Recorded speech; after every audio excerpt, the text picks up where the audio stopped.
Hey, welcome to the Sports Reverends podcast. My name is Dan. I'm joined with the team, Drew Martin, Joel Chandran, the coach. How are you guys doing? Who do you want to go first? Good. I'm doing good. Finally starting to feel like spring after the storm of the century, apparently. Now you just got flooding. Yeah, now we just have to deal with flooding. Maybe we'll get summer, maybe not. Who knows? How about you, coach? I'm good. It's double digits over here in Toronto. The Raptors are playing. Still hope is alive. I'm not missing any sort of snow right now from Winnipeg. Well, just a little bit about these guys. Well, my name's Dan. I'm a pastor down in downtown Toronto. Drew's pastor in Selkirk. Joel's our analytics guy, also the coach who's coached us all. And I dug up some nicknames on these guys that they may not remember. All right, I had to ask Coach about Drew's nickname. We'll start with him. They used to call Drew Donuts, and I didn't understand that for the longest time because Drew is this little rail of a boy in grades 9 through 12 and like super fast, and that's because he worked at Tim Hortons. And I'm pretty sure I called you white chocolate for a long time, for the longest time. So there's that. My favorite one was Joel's. We called him Coach. His given name was Shandy, which kind of sounds like a female name. I just pointed that one out. Wow. But my favorite one was Encyclopedia Brown, and that's usually a compliment for someone who's smart, and I think that was partially why they called him Encyclopedia Brown, but I'm pretty sure there's a meaning behind that one. That's dipping deep in the well. And the last one I got, I was looking at, I got reminded by this week, was for myself. I was in a tournament down in Grand Forks, and this actually happened twice, but down in Grand Forks we had an announcer who called me Downtown Brown, and because I was hitting threes from downtown, but now that just reminds me of Brampton. So all these nicknames have not survived very well. With that being said, what was that, Drew?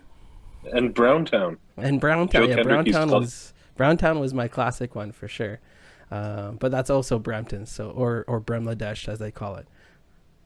But that's not me. I don't live there. Joel's closer to there than me, actually. So, Coach, why don't you give us the rundown of the show? Let's go. All right. Glad to be back. We got some baseball, some hockey, NBA playoffs for sure. Lots of things going on in just the regular sports world. We're going to do Birdie versus Bogey, and then wrap it up with some personal anecdotes about sports and our faith. Let's get rolling. Let's go. It starts with commercial. Is it me? That's you, Drew. That's you. Well, I'm sorry. I'm trying to find it on. Oh, yeah, there it is. Commercial, One Bone. All right, One Bone. We love One Bone.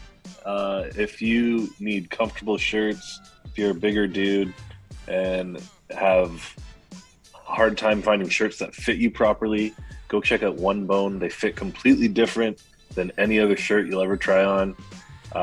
Makes you feel comfortable, makes you want to wear them every day, makes you want to go buy more. Check them out, One Bone, and use the promo code SportsRevs15 for 15% off. You look good, you'll feel good, and you get to save some money. Woo. Good things all around. Money. 3 for 3, I like it. Okay, Coach, go. All right, let's talk about our hometown Jays. Yeah. I mean, top of the AL. We kind of saw it coming. Yeah. I don't think, to be honest, I didn't believe it. I was like, skeptical about it, but I love them the way they look. Drew, how do you feel about Ross Stripling? I think he's done a good job filling in for now. Like, we've needed him for now with Ryu out. Mm-hmm. Obviously, he's not a 6-7 inning guy, but if our other 4 guys in the rotation can consistently give us 6-7 innings, you don't need Ross Stripling to do that, because you need your bullpen to work at some point. Absolutely. I'm cautiously optimistic right now with the team. I don't like how many one-run games they've been in. That's fair. Yesterday sort of felt like a turning point. They sort of, with the grand slam by Bichette, finally getting him off and running. But yeah, it's sort of like you don't want to be playing these tight games in April. You sort of want to, I don't know. Maybe it's a good thing. I don't know. It just feels too intense for me to be April. I mean, I kind of go the other way with that, to be honest. Like, I know it's April ball. It's still really early. The season's so long. But, you see a team being able to clutch out these one-run games and tight games. I feel it's building towards bigger and better things throughout the season. You build a lot of confidence. You kind of get that, I don't want to say bunker mentality, but like you get that togetherness really quick that way. And I know it's such a long season. There's so many games, and there's going to be times where they go on runs up and runs down. But if you chalking up those one-run wins now, I think at least is going to build confidence towards the rest of the year. What are your thoughts, Dan? I think it's going to help guys that are – a couple guys are struggling right now. Like even Kevin Biggio just went to the COVID list, right? And hopefully it gives him time to, get his bat working. And it's almost like throughout all of baseball where the pitching is actually ahead of the batting right now. No one's like doing that great. So it could just lead to, we're on pace, I believe, with the Twins record-breaking home run year, I believe. And so, hey, well, why not? Could lead to a great year that way. So the Jays are in a tight one right now. So yeah, and I really like guys stepping up like these Espinal, like these guys that you've never heard of. Like even the trade we traded Reese McGuire for Zach Collins, and he has 3 home runs. Like just a guy that the White Sox wanted to get rid of, and all of a sudden comes in and does his job. And yeah, Jordan Romano, really good story from Markham, Ontario. Yes, sir. Yeah, he finally blew a save. I think it was 28 straight he had saved from last year and this year. But what's your confidence level in him, Drew? Well, I've got all the confidence in the world. If we had more time to go over baseball, I'd go in on these stupid extra inning rules. Like starting an inning with a guy on second base is not fair to the pitchers. Yeah, that's fair. It sort of reminds me of the college football overtime rules where they start each team on the 30, was it the 30-yard line or something?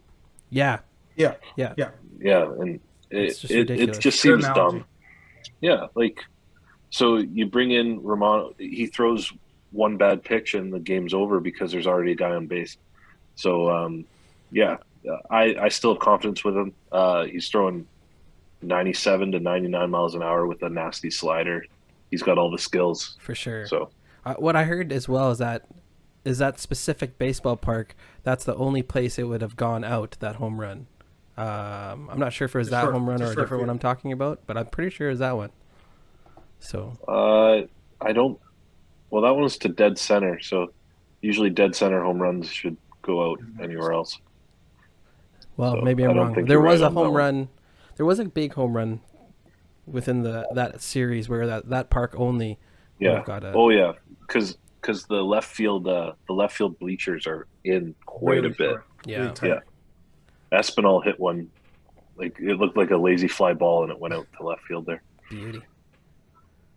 All right, Coach, move it along. Yeah. I got you. So good stuff with the Jays. Hockey playoffs, it's really weird that playoffs didn't really feel like they're started yet. Like they feel like they should be ready to go, but still coming up a couple games still. Flames, Oilers, and Leafs. Those are the Canadian teams representing. Do any of them stand a chance this year of lifting Lord Stanley's Cup?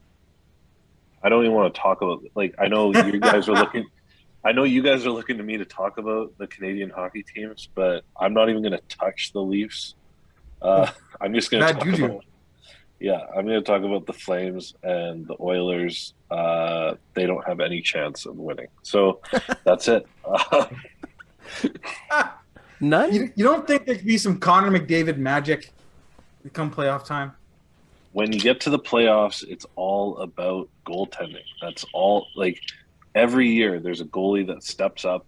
And do you guys even know who the starting goalie on Edmonton? Like, no, not in a million years. You would guess Koskinen. So there's no way. Shoot, I had it. Yeah, you had it.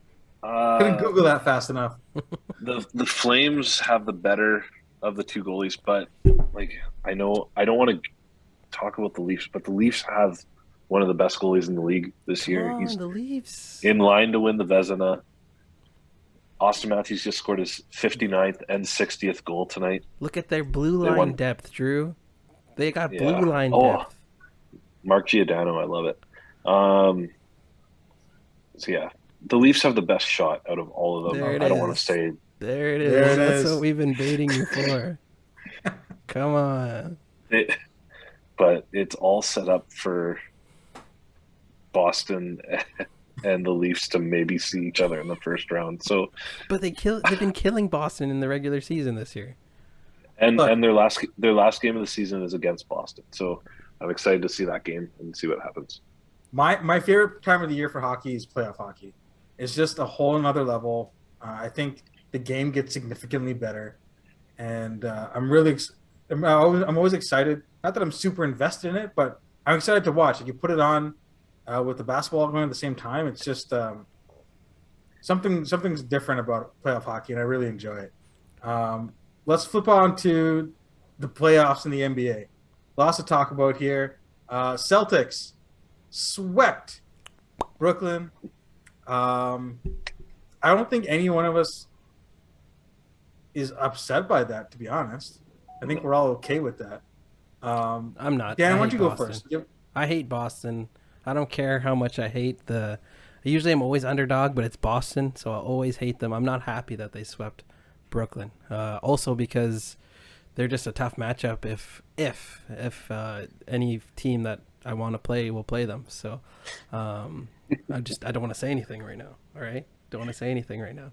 But no, absolutely big props to Jason Tatum and Jaylen Brown, both. But Jason Tatum just taking that next level. It's almost like he's taken the mantle from KD. And that's surprising because I did not expect that. Vegas had Brooklyn winning the championship. They had Brooklyn and the Lakers winning the championship, the top two teams. And Suns and Bucks were right there as well. But amazing that they were swept. They are the most disappointing team probably. No, I wouldn't say of all time, but they're massively since the 04 Lakers, 03-04 Lakers. Well, no, the Lakers this year were just as disappointing. Yeah, but the team with Kobe, Shaq, Gary Payton, Karl Malone. Oh, no. Sorry. The 04 yeah, that was That's a very disappointing. But they made it to the finals still. Yeah, but they lost to Detroit. Yeah. With a bunch of nobodies. Wow. Anyways. Nobodies? Come on. Chauncey Billups. Sheed. Come on, man. Big I Ben, mean, Hall of Famer. All right. I love that starting five from Detroit that year. Tayshaun. Rip Hamilton. Oh, yeah. And? That's it. That's the starting five. Chauncey Billups, Rip Hamilton, Tayshaun Prince, Rasheed Wallace, and Ben Wallace. You guys didn't say Rasheed. Yeah, he said Sheed. Oh, okay. All right. I take it back. What do you guys? Obviously, Kyrie not playing throughout the year was a distraction. I heard Stephen A. Smith go off on Kyrie and his unreliability. But do you think which is the bigger distraction in the last couple of weeks? The Ben Simmons deal, where he was supposed to come back and play, or the whole Kyrie situation? Drew, your thoughts on that? By far the Ben Simmons. Yeah. I think it's a total distraction. When Kyrie was on the floor, at times he's the best player on that team. Yeah. And it wasn't his fault that he was off the floor either, right? Like he made a personal choice. He stuck to it. When he was given the opportunity to play, he succeeded. Ben Simmons, for all we know, has every opportunity to play right now. Like we have no idea what's going on.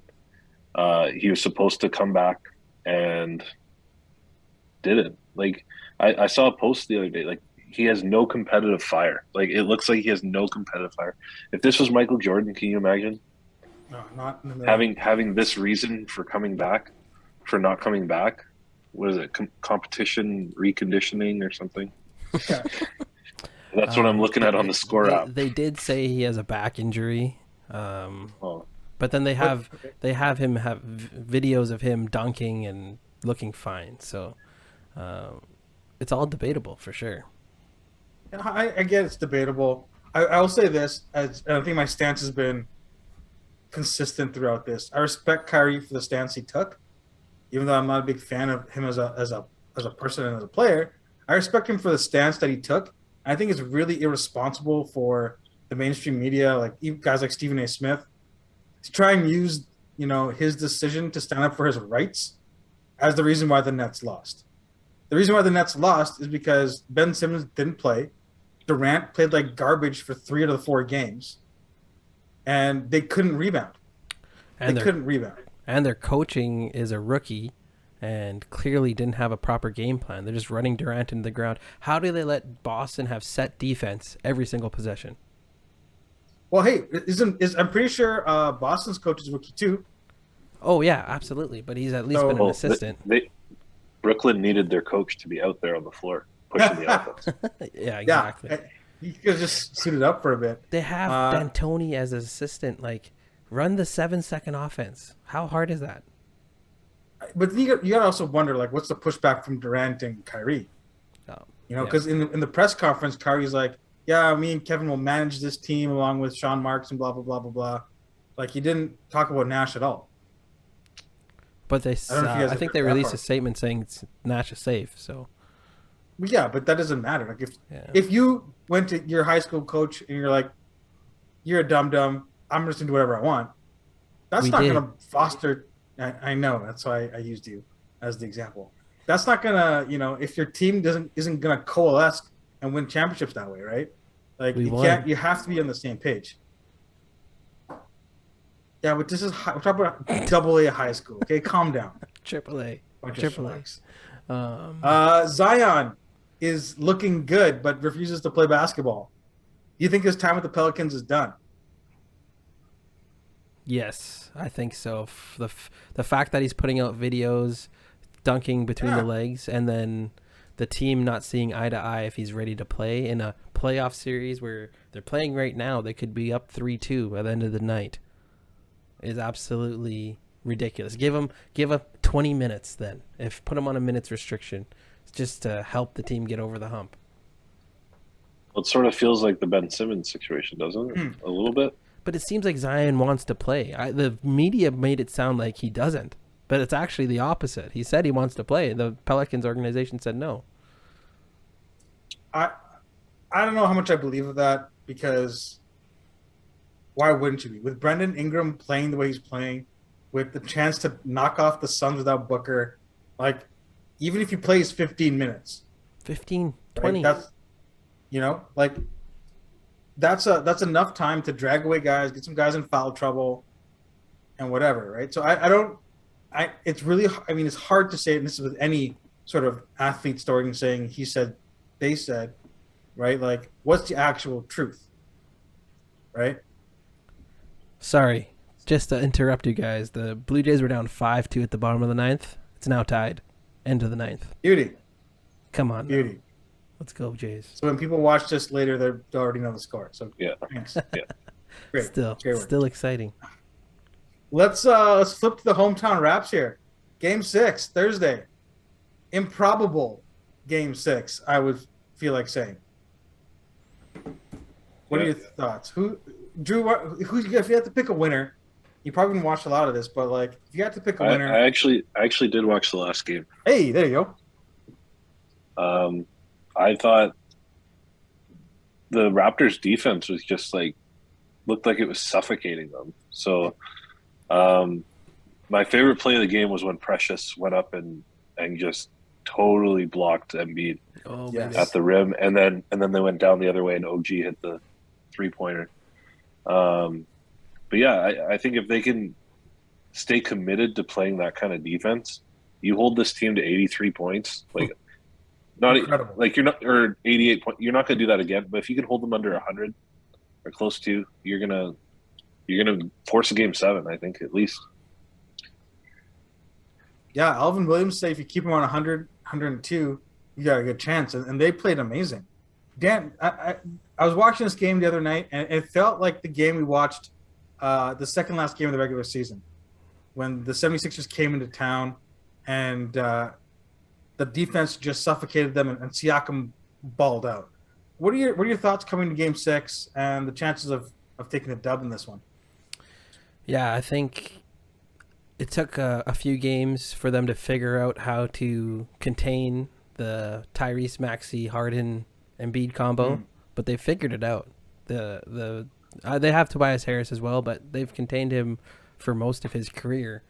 I think that the Raptors just have to keep healthy. Scotty Barnes is making such a great impact with pushing the pace, and that's the thing we got to hammer down on is the Raptors control the pace of the game. The James Harden running the show is not the James Harden of old. He's not controlling the Philly pace. They are getting pushed, I think, faster than what they're used to. Embiid looks exhausted by the end of the game, and a lot of it comes down to the whistle because, hey, the first 2 games you saw the whistle discrepancy. They were also missing Scotty Barnes for the last quarter of Game 1 and all of Game 2 and pretty much Gary Trent for both games. That makes a huge difference, right? So, Game 6, are you kidding me? At home, Raps are going to slap them. It's going to be a slapping is what I'm saying. Wow, that's bold. Yeah. That is bold. I like it. Game 7 is a different story, but potentially. Do you guys think Embiid's got enough in the tank? Doc is playing a lot of minutes. Yeah, he looked bad in that fourth quarter. Well, everyone in Philly looked like they just didn't have the energy to push the pace at all. Like they wanted to play really slow. I've never seen James Harden play that slow before. Yeah. Even fat James Harden moved a little bit faster. Yeah. So, yeah, like the most electrifying player that I saw out there for Philly was Danny Green. Like he was the one bringing all the energy. 100%. Danny Green's not going to give you 15 again either. So no. And no. I can hear the excuses already though. The Embiid thumb, James Harden's hamstring, blah blah blah blah blah. It's excuse central. I think as we wrapped up this section, my favorite part is Shaq calling for a Philly sweep and him being completely wrong. He clearly hasn't watched any Raptors games at all this year. Let's go to commercial. It's me this time. Train to Invest, www.traintoinvest.com. Train, the number 2, invest.com. If you're looking to find a way to earn extra income, plan for your retirement, any sort of financial planning that you want to do on your own, and you're tired of having your banker or your broker take that extra money from you, check us out. Download our free ebook. Learn that you can do this on your own with a little bit of guidance. And just like learning any new skill, it just takes a bit of somebody to teach you. So www.train2invest.com. Check us out. Birdie versus Bogie. All right, let's go. I just had the Indian trap music playing. Shout out Joel. And we got a little bit of fun for you guys today. Birdie versus Bogey. Basically, I'm going to give you guys a topic, and you're going to rank it according to the best golf score to the worst golf score of what you feel about that topic. And that's pretty simple. Are there any questions? Okay. I like it. Let's go. You guys ready? You guys will rotate answering first. I'll get Joel to answer first, and then so Drew, for the second question, you answer first. Ready? Okay. Birdie versus Bogey. We got Baker Mayfield will be a starting quarterback on an NFL team to start this upcoming season. Ooh, I'm going with par on that one. He's gonna be somewhere. I don't know where, but I think somebody's gonna make a trade after the draft or on draft night to move Baker Mayfield.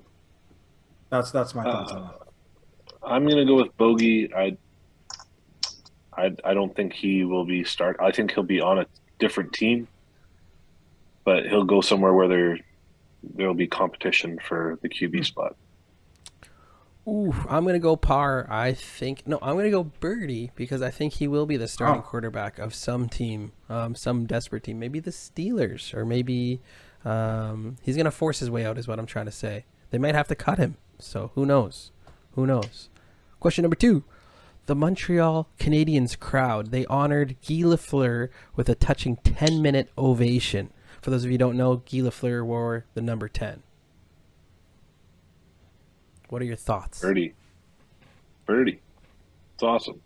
He's one of the most iconic players ever in the NHL. His hair, he played back when they didn't wear helmets. You can still picture his hair flapping in the wind. So that's very touching. That might have felt a little awkward, 10 minutes, but it's a long time. But yeah, definitely Birdie. Yeah, I'll go with Birdie as well. Guy Lafleur, major impact in the NHL and the Canadiens overall. It seems like a very simple thing to clap for 10 minutes, but I think it meant probably a lot to his family. But like you said, I would have given this something a little higher, but 10 minutes is a long time. That's why I'm giving it a par, because of that length. I think it's a great gesture, but 10 minutes, how much did they give Jesus? Just saying. I'm going to clap for Jesus. Just they saying. Crucified him. Number 3, Connor McDavid of the Edmonton Oilers has a career best in points this season and will win the Hart Trophy, which is the MVP of the NHL regular season. Bogey. I don't care. For me, it's all about championships. No, that's not the question.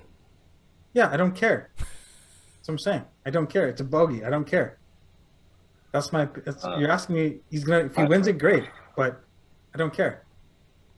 I'm giving it a bogey as well because he's not gonna win though. That's my reasoning. Thank you. That's a proper reasoning. Who's gonna win? I think it's either Jonathan Huberdeau or Austin Matthews.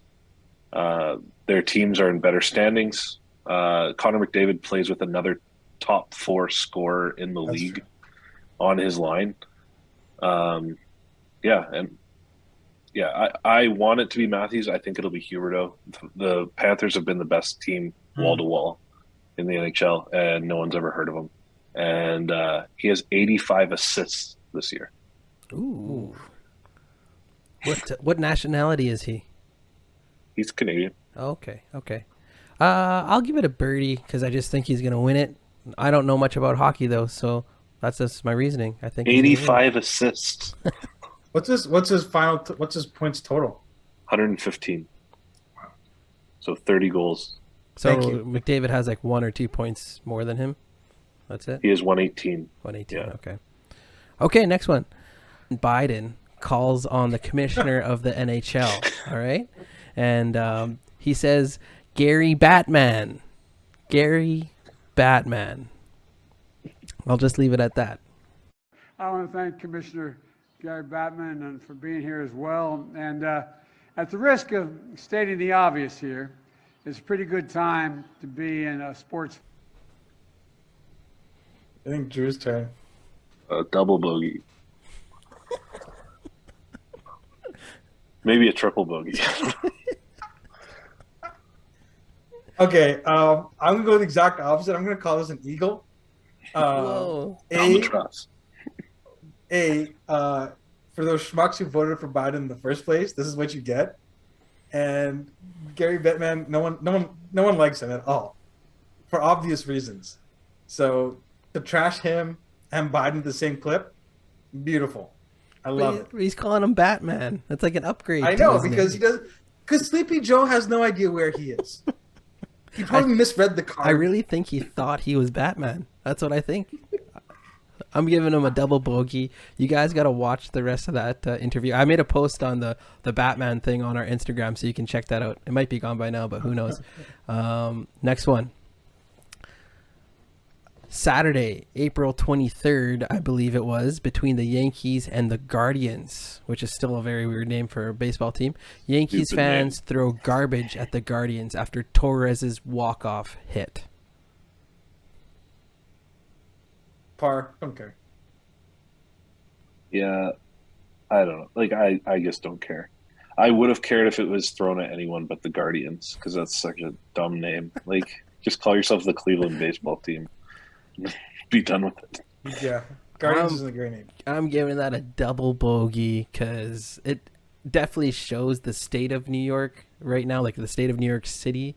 It's like crime central. Like, it literally is Gotham City right now, and this is what is okay with at their stadium. So just kind of shows what's going on there. All right, next up. All right, Joel, I'm going to say this as best as I can, okay? Bayern Munich clinched their 10th straight Bundesliga title, beating Dortmund. Bogey. Don't care. You pronounce everything correctly, but I'm giving it a bogey. Bayern München. They were slated to win at the beginning of the year. They've won forever. Like, it was they lost Champions League, which is a way bigger story than this. So, yeah, but I don't care. Same here. Bogey, don't care. Alphonso Davies didn't play. Let's go. Okay, I got one more. Well, I got a few more, but I'll just do one more. Yeah. There has been 3 people trying to protest during the Memphis versus Minnesota NBA playoff series. One woman tried to superglue herself to the floor. One woman handcuffed her arm to the hoop. The last woman got tackled instantly as she made it on the floor. Researching this, it took me a little while to figure out what their protest was about, but my conclusion is that they are protesting the death of 6 million plus chickens that are consumed by Americans. Don't make me repeat all that. This is real. This for real? This is real. This happened. I didn't even point out that they were all women and white women. I did now, I guess. You didn't point that out? No. You sure? It's Joel's turn first, so. No, I mean, like, I give it another eagle because I find it hilarious. Because all 3 times were different ways of doing it, but still didn't get the point across. I had no idea until this very moment what they were protesting. And it's just funny because, like, Memphis, I just think barbecue. You barbecue a chicken or go for chicken wings. Like, I think it's amazing. So I would give it an eagle for interest and hilarity purposes, a triple bogey for actual effectiveness. So you're par. Yeah, I didn't hear about any of it. So I don't know. Par, bogey, whatever you want.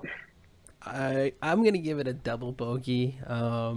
Because the woman who tried to use like glue, I wonder if she used like that Almer's children's glue because she like didn't even stick. Like, it was like 2 seconds where she was on the floor and they just picked her up. Yeah, but you gotta have a contact for a good 10 minutes. You don't know how much research I had to do to actually find out what I think is what they were protesting. And what does gluing yourself to the floor, like, how is that going to stop people from eating chicken? I'm not sure, but pause the game. It makes no sense. It really gives people more time to go get the chicken. If there's a pause in the game, perfect time to go get some chicken. If I was an announcer, I would have said, "All right, we're gonna take a 5-minute chicken break. Let's go." Popeyes. Let's get Popeyes as a sponsor. Oh baby, chicken sandwiches for all. All right, spicy chicken sandwich. Guys, that's it for Birdie versus Bogey. Thank you for playing. Time for a commercial. It's my turn, I guess. It's Urban Hope, near and dear to my heart. It's a program I got to start, which is a mentorship program with kids and youth. It's Kids Helping Kids. Just got an amazing report from Canada Summer Jobs. We got 8 interns that are going to be starting with Urban Hope.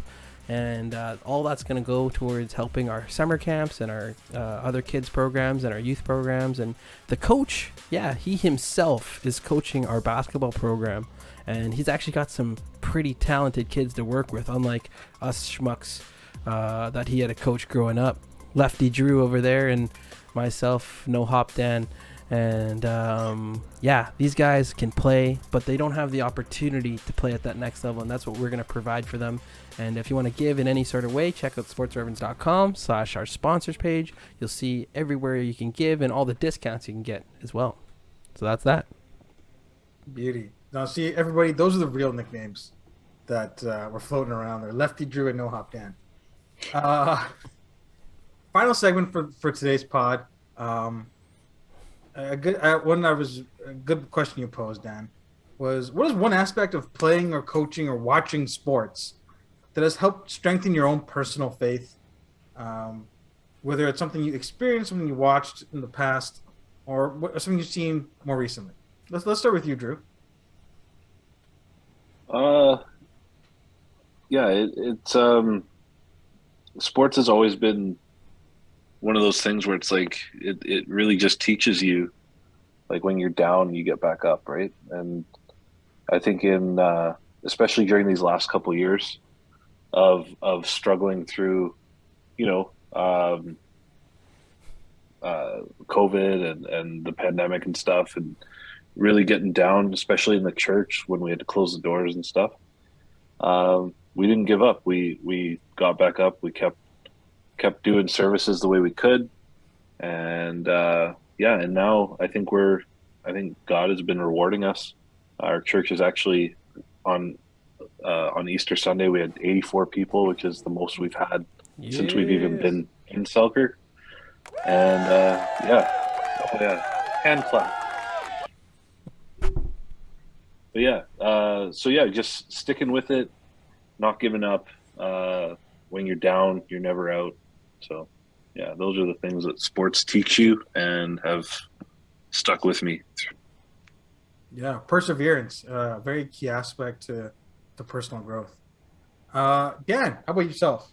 Yeah, for me, it was something that stuck out is if you look at the playoffs that are going on today in the NBA, you see teams that are working, that are doing better, are the teams that have been around for a long time. They've been a cohesive unit for a long time. You look at Boston, you look at the Raptors, you look at the Suns and the Jazz and those kind of teams that are competing at a high level because they've been together for a long time. And that theme of teamwork has been on my heart, and even teamwork at persevering, and teamwork at the church when the doors had to close, and teamwork with you guys doing this pod. I did a short episode myself, and it's just not the same. It's really not. Need you boys.